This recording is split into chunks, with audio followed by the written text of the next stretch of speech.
Guys, welcome back to this tutorial. In this tutorial, we are going to do an example related to an Apex transaction. So first thing what we are going to do is through this example, I will explain to you that inside of an Apex transaction, either all the operation will be committed to the database, or if one of the operation is failed in this transaction, then the whole transaction will be rolled back. What I'm going to do is I'm going to go ahead and will create a validation rule for the read record. After we have created the validation rule, then through the developer console, we will write an Apex class, and through that Apex class, we will insert the account record and the lead record, and we'll try to insert one account record and two leads record, and one of the lead record will be throw an error because of this validation. So this whole thing will be a part of a transaction. We are not going to, in Apex, you do not have to specify any keyword to make it as a transaction. So since it is inside of a method, it will automatically become a transaction.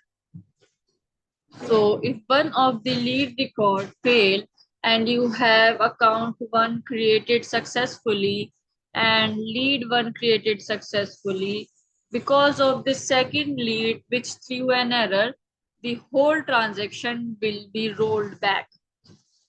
So let's go ahead and take this example. So first thing what I'm going to do is we will create a validation rule, search for lead,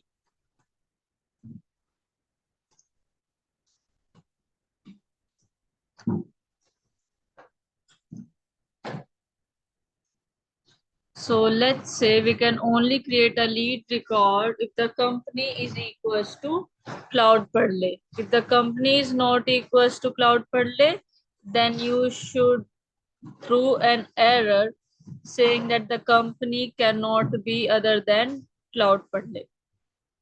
So here I am going to go ahead and add a new validation rule, and we will call this rule as lead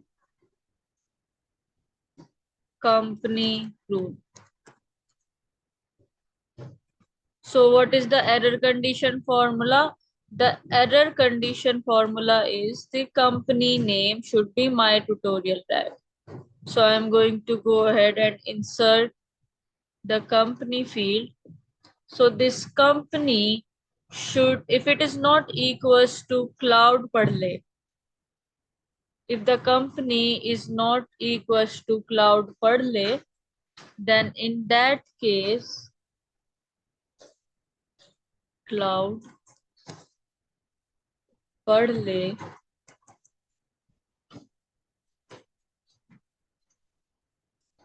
then in that case, what will happen is it should throw an error.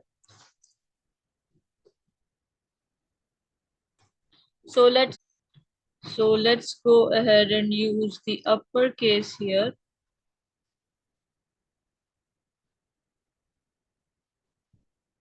To make sure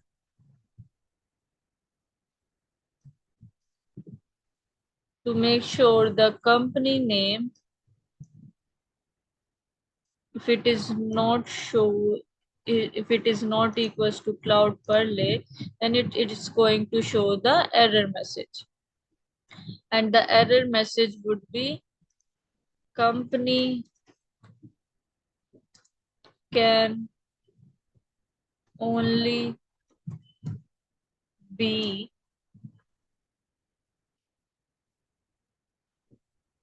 Cloud Purley. So this is going to be the error message. Hit the save button. So what will happen is, if you are trying to create a lead record, if you're trying to create a lead record,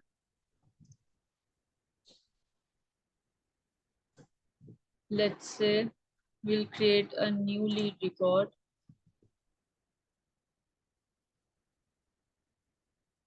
First name is Rajni. Last name is Sharma. And then let's say the company is GYT. So in this case, it should throw an error. And the error should be that the company can only be Cloud Parlay, because the company can only be Cloud Parlay. So in this case, it should work. In this case, it should be saved because the company is Cloud Parlay. So this is what the validation rule is. So what we are going to do is, we are going to represent that if one of the record fails in a transaction, the whole transaction will be rolled back, even though there was some records which were successful. But since it is a part of transaction, the whole transaction will be rolled back. So now we are going back to our developer console. And here, let's go ahead and create a new Apex class. And we will call this class as Apex transaction example. So this is the name of the class. And inside of this class, I am going to create a static method. So here I am going to say public static void insert. I'm going to insert a lead record and account.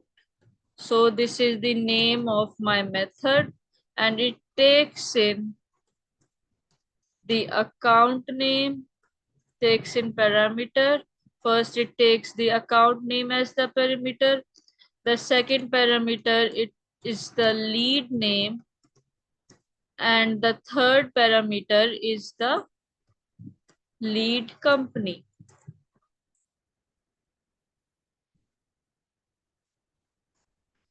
Lead company. So it takes in the three parameters. And then what we are going to do here is, we are going to create the account record by using whatever the username, what the user has provided. So the name would be equals to whatever we have specified in this parameter. So it would go ahead and create a new account record. And then we are using this DML statement, and we are trying to insert the account record. Then what we are doing is, we are creating another lead record. We are creating a lead record. And here the new lead is equals to, so we have to provide the last name for the lead, because that's a required field, would be equals to whatever the user has provided here. And the company would be equals to whatever the company the user has provided here.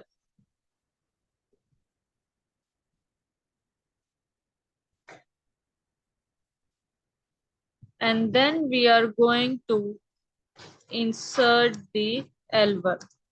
Then we are creating another lead record. So we are creating L2 here.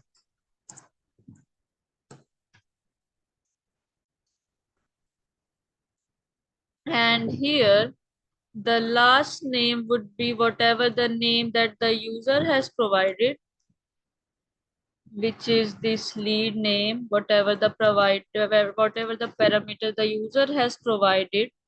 And the company in this case would be Cloud Pearl.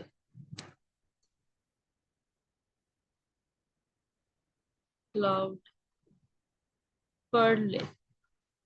And then here I'm going to insert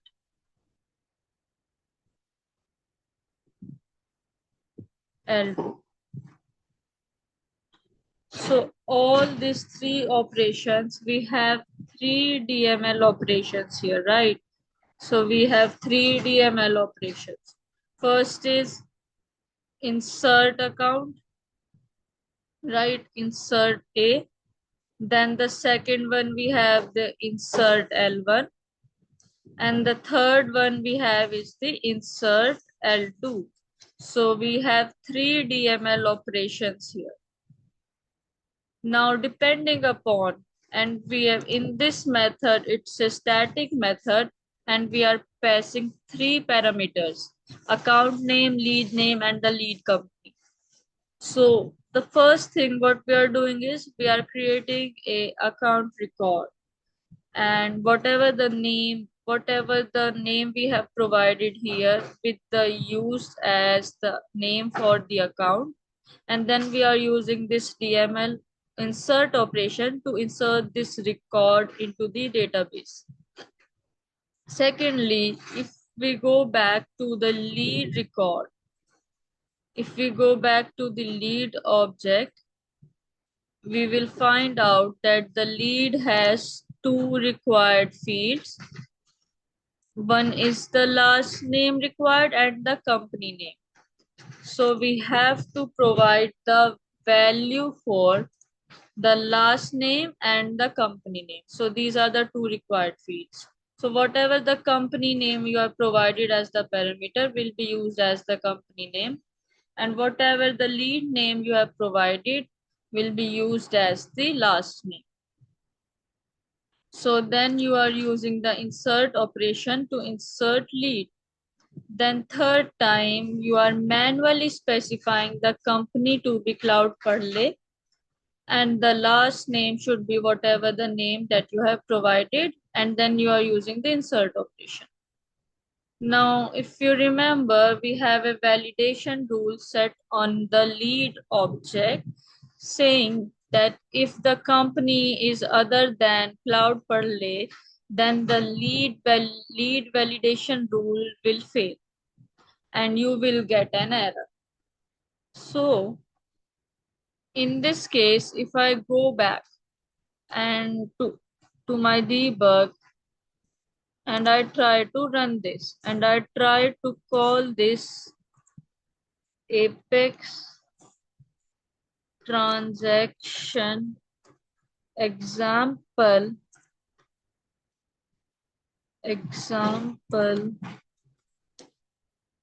this method from the Apex class, insert lead and account, and here I provide the account name to be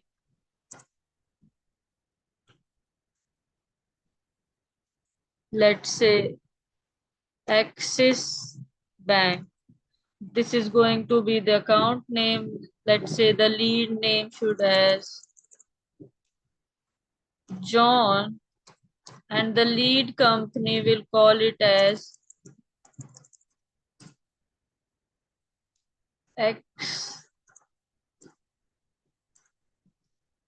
XYZ. Now here, what's going to happen is if you go back, I haven't run the example here.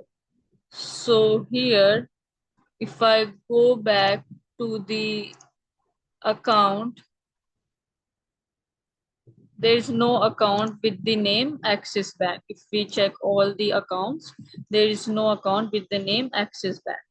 There's nothing we have created yet.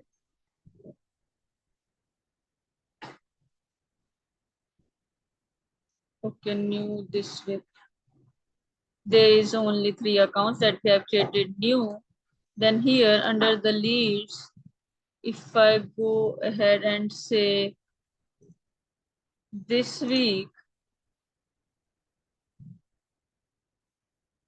once I execute this, the two operations will be successful. Which two operations will be successful?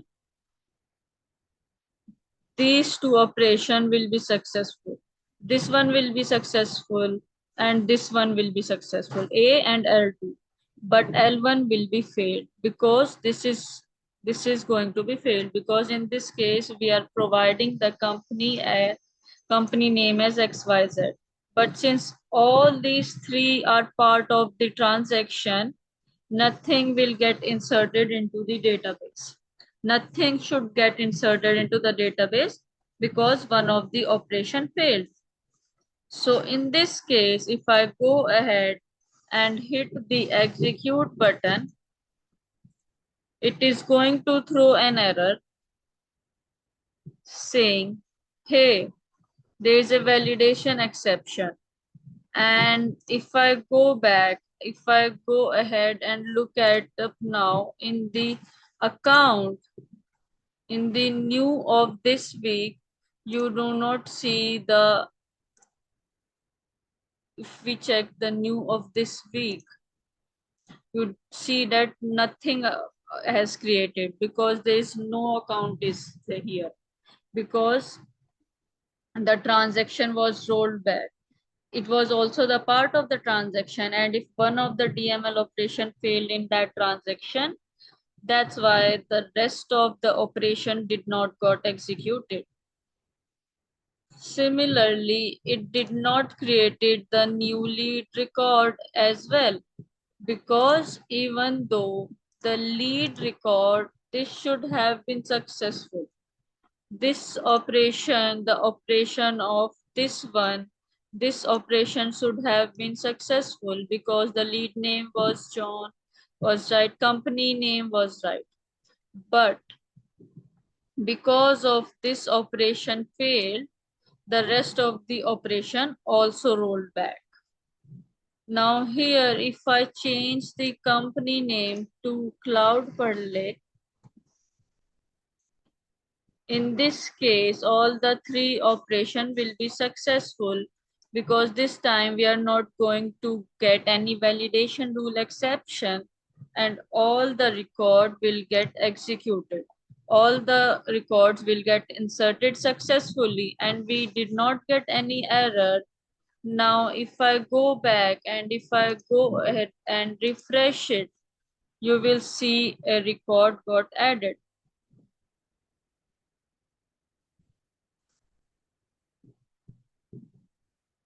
You can see the record got added. Name is John with the cloud parlay and the cloud parlay. That's right. It got created.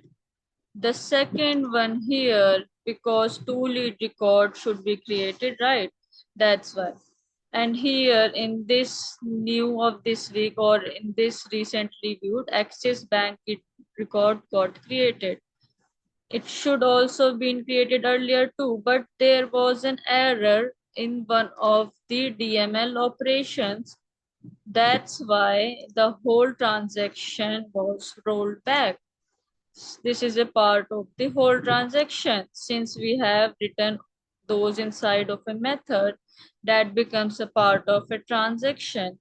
And in a transaction, according to the Apex transaction definition, everything inside of a transaction is considered as a single unit. If one of the operation fails, then the whole transaction will be rolled back. So this is what the power of Apex transaction is.